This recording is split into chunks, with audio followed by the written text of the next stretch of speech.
Ladies and gentlemen, I'm going to show you how you can clear and start over in TurboTax Online. Ladies and gentlemen, let's get into it. So you're on your account, and what you need to do is, first of all, you need to know that to erase your return and start again, you will not have registered any TurboTax products or submitted any payment. So we're going to go over here, and over here you are going to go into my info, and when you are in my info, again, I'm going to make sure that we have not actually submitted any payment.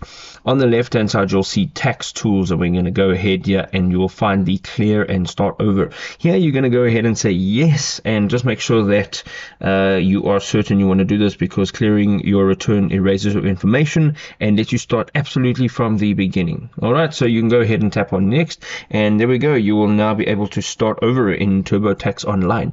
If this was helpful, drop us a like. We will see you in another amazing video. Cheers.